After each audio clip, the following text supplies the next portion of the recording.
What's cooking good looking? It's the tallest man on the internet here, the phonetically ferocious Lord Lapis.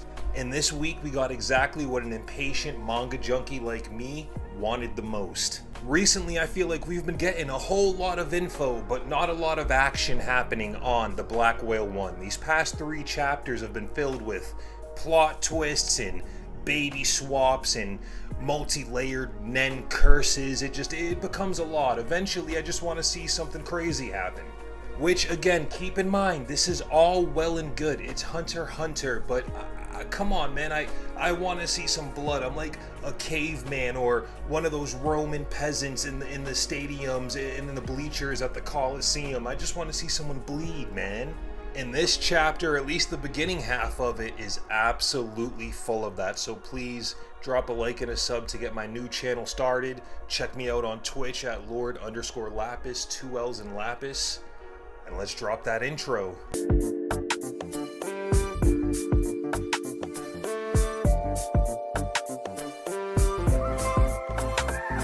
God, I love the paneling of Hunter x Hunter, and honestly, it is pretty basic, but Togashi makes great use of basic paneling. You know, just the essentially just simple, like maybe it's like 2 big rectangles on the page and then like a handful of small squares, or vice versa. You know, it's not, there aren't a bunch of diagonal cuts and things jumping off the page like you would see in like a JoJo's Bizarre Adventure manga, you know what I mean? Anyways, we immediately start with one of Prince Benjamin's soldiers doing what Prince Benjamin's soldiers do, which is, say it with me now, being a douchebag. In the break room of Prince Luzurus's room, we see one of Prince Benjamin's personal guards murder 2 sleeping men, and he has a really great time doing it, man.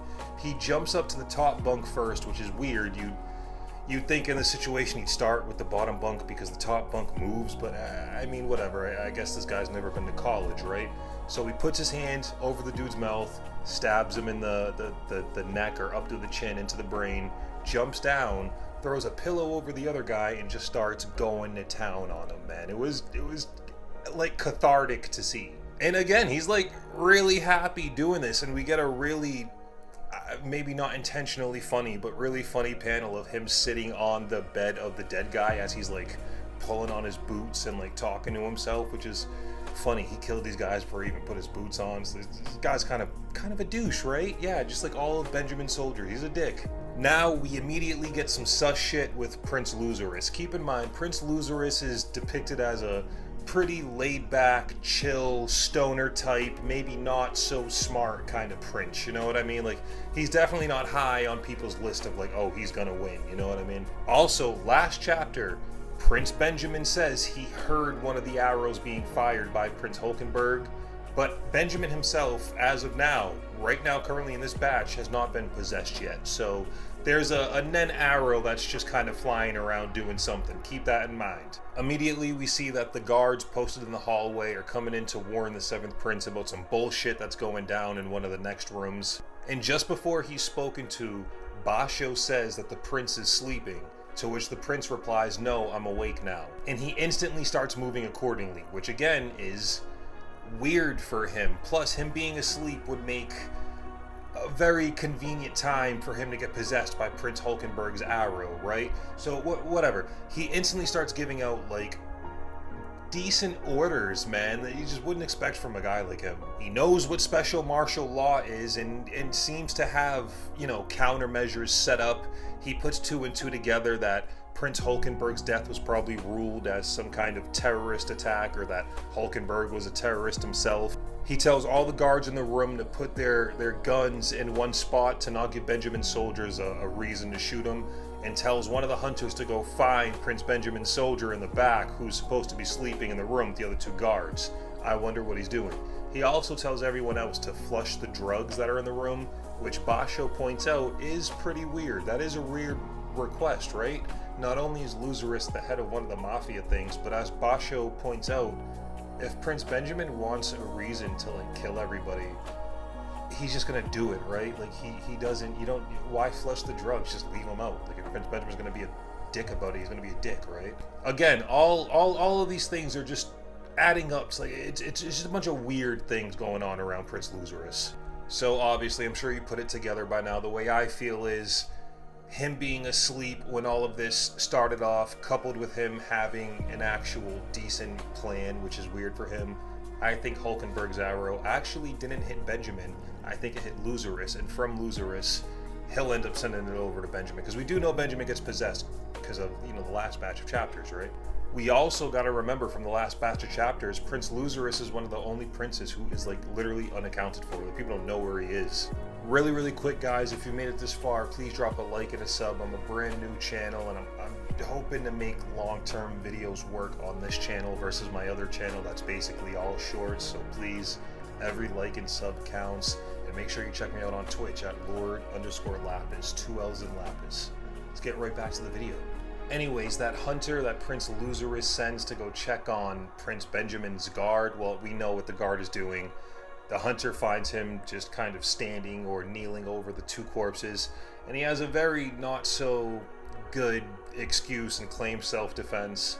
Obviously, the hunter's like, that is some bullshit, and then a fight breaks out, which is nuts and very notable for us to actually go over, right? Because one of Benjamin's, you know, Prince Ben Dedon, Prince Ben Grimm, one of his main orders was that the hunters were not to be harmed or killed, because the hunters are still a real significant faction on the Black Whale 1. You kill a hunter, you're making a significant problem for like all of the princes out of the entire Hunter Association. Keep in mind, they have the Zodiacs there too, man, so it gets real crazy if you piss off the hunters. We pick up in the best room on the entire Black Whale 1, aside from Morena's bathroom, which is room 1014 with Kurapika. A lot of bullshit happens. Of course, what we do on this channel, I will give you the TLDR so you don't have to hear it all. So, the maid Shimano knew about the baby swap all along because she's been changing the baby's diapers. She didn't say anything because she's cool. Awesome, who cares, whatever. Kurapika is still a super decisive Nen genius who sees lies within layers of layers of layers and layers of lies. You know, you get it. Bill proves himself to be the GOAT yet again in this chapter and decides that he's going to completely declare loyalty to Kurapika and Queen OITO because Beyond Netero is a dick and he doesn't want to work for Beyond Netero anymore. But he immediately comes up with a plan that involves freeing Beyond Netero from prison, so, you know, take that what you will, we'll see what happens. Queen OITO is still keeping a bunch of secrets, and Kurapika is still slowly but surely finding them out. And it gets revealed right by the end of the chapter that though Queen OITO doesn't know where the real baby Wobble is, she does have a way to get in contact with her sister. But how? They're on the Black Whale 1 in the middle of the ocean. How the hell could they possibly get into contact with them? Well, basically there's a lot of not so complicated steps that allow Queen OITO to pass a decoded message to her sister. But we still need someone to like physically go to and protect the Queen's younger sister and the baby Wobble. So who's it gonna be?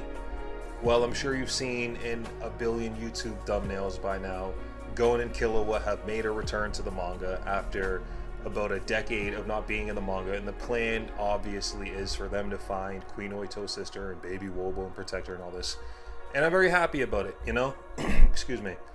In the time I've been reading Hunter x Hunter, I literally haven't seen Gon and Killua. To me, it's all about Kurapika, and that's kind of my problem. I don't want to see Gon and Killua. I think I'm at the point, you know, I started with the anime, obviously. I love Gon, fucking love Killua, who doesn't? But it's the Kurapika show now, you know? And there are a billion moving parts on the Black Whale 1. I just don't care about Gon and Killua anymore. And yes, of course, we can do some kind of like 6-7 chapter like mini arc where we're following Gon and Killua and seeing what they're doing, blah, blah, blah. But do we really need to? Do we really need to, you know? And I wish I could say we're not going to, but why would you bring them back if you're not going to show them? You know what I mean? I can see that happening, and I just don't think we need it, man. We can just have, like, Kurapika get a call from a hunter, like, hey, your people have made it to so-and-so and this and that. And it's like, okay, fine. Like, I would prefer no Gon and Killua from literally till the end of Hunter x Hunter. I don't need them. Also, the batches of chapters come out like fucking a year apart. Like, can we really waste time on Gon and Killua? I don't need that shit. But let me know what you think down below in the comments. Was this video a W or an L? Will Gon and Killua be like the main players and until like the end of this batch of chapters, or will Queen OITO finally stop keeping fucking secrets and just tell the goddamn truth for once? I'd love to hear about it, and please, if you made it this far, drop a like and a sub. We're a new channel, every like and sub matters, and be sure to check me out on Twitch at Lord_Lapis, 2 L's in Lapis. With all of that out of the way, let's drop that outro.